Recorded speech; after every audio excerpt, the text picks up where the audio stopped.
Chers modérateurs, chers participants, bonjour. Je suis M. Sampi Florent, enseignant-chercheur à l'Université Marion Ngouabi, en République du Congo. Le travail que nous avons l'honneur de vous présenter est intitulé « Évaluation des paramètres spirométriques et du niveau de sensibilité au bronchospasme chez les écoliers exposés à la pollution automobile ». Pour présenter ce travail, nous avons élaboré un plan que voici.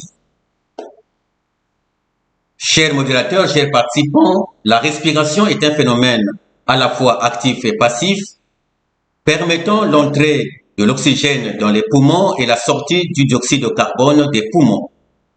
C'est une fonction vitale sans laquelle l'homme ne saurait marcher, courir, etc. Au repos, la ventilation varie entre 6 et 8 litres par minute. Pendant l'activité physique, elle peut atteindre 100 litres par minute et même plus. Par ailleurs, les véhicules émettent de nombreux polluants nocifs dans l'air et l'exposition à ces polluants entraîne des hospitalisations et des décès, mais aussi des altérations de la fonction pulmonaire et des risques d'affections respiratoires. En plus, de nombreuses études ont montré une association entre l'exposition aux particules fines et la réduction des paramètres de la fonction pulmonaire chez les enfants scolarisés. Les résultats d'une étude ont mis en évidence des effets significatifs concernant le dioxyde nitrique et le monoxyde de carbone pour la bronchoconstriction.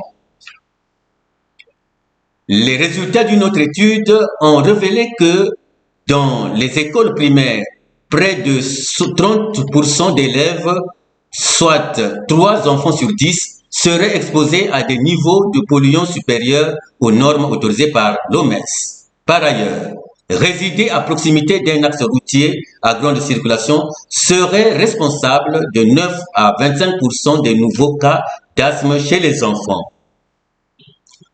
Signalons qu'en 2029, Brazzaville comptait environ 11 490 véhicules, en majorité vétustes et dépourvus des dernières technologies de contrôle des émissions de gaz.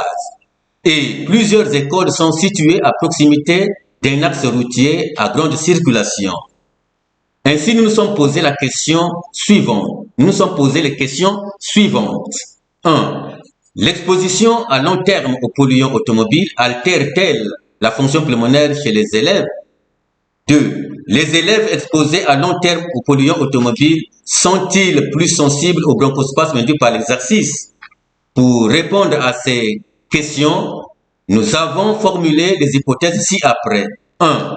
L'exposition à long terme aux polluants automobiles altère la fonction pulmonaire chez les élèves. Les élèves exposés à long terme aux polluants automobiles sont plus sensibles au bronchospasme induit par l'exercice. Pour mener à bien cette étude, nous nous sommes fixés les objectifs suivants. 1. Évaluer les paramètres de la fonction pulmonaire chez les élèves exposés à la pollution automobile. 2. Déterminer le niveau de sensibilité au bronchospasme induit par l'exercice. Pour opérationnaliser cette étude, un certain nombre de matériel a été utilisé, notamment un pèse-personne, un hygromètre électronique, un spiromètre de type Spirobank G. Signalons que c'est une étude transversale menée à Brazzaville, précisément dans 2 écoles de l'arrondissement Saint-Ophir.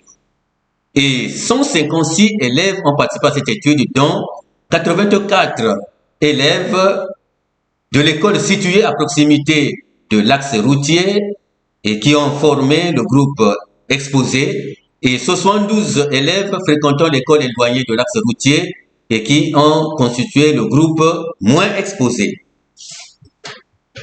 Les élèves étaient sélectionnés selon les critères d'inclusion suivants. Être élève au CM1 à l'une des 2 écoles concernées avec une durée de fréquentation de 5 ans ou plus. Être en bonne santé, avoir remis le consentement éclairé par écrit, signé par les parents, avoir remis le questionnaire rempli par les parents.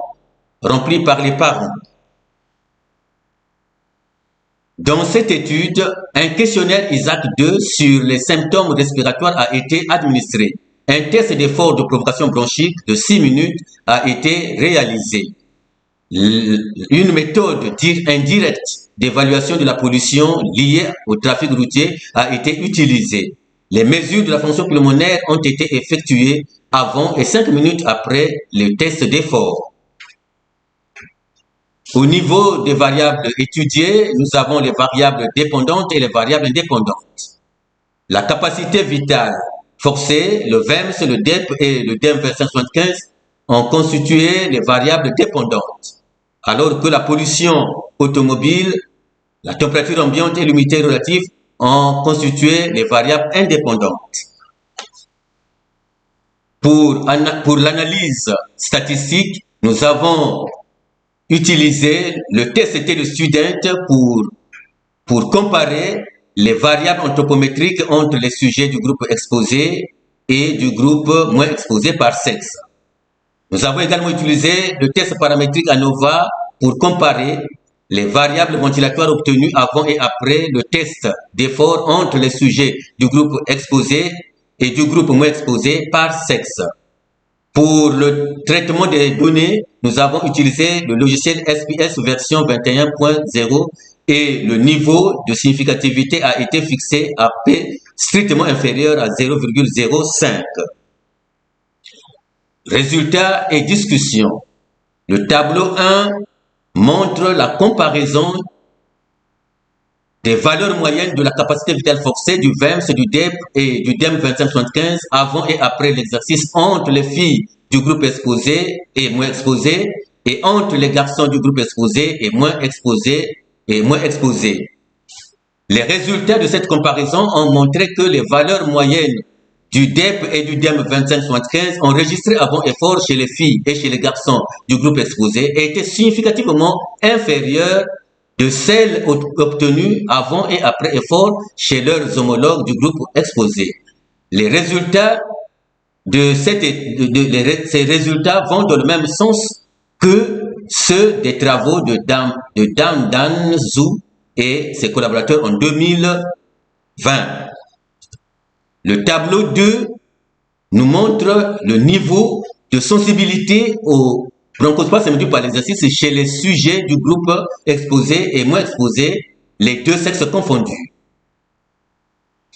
Il ressort que 13 élèves, soit 15,476% du groupe exposé étaient sensibles au bronchospasme induit par l'exercice contre 7 élèves, soit 9,722% du groupe moins exposé. Ces résultats vont dans le même sens que ceux des travaux de Messal et collaborateurs 2011. Conclusion. Dans cette étude, l'exposition à long terme aux polluants d'origine automobile a montré une altération de la fonction pulmonaire et une sensibilité élevée au bronchospasme induit par l'exercice chez les écoliers fréquentant les écoles situées à proximité du trafic routier. Cet impact négatif nécessite des programmes efficaces de gestion de la qualité de l'air dans les écoles afin de minimiser les risques pour la santé respiratoire des enfants. Chers modérateurs, chers participants, nous voici au terme de notre exposé.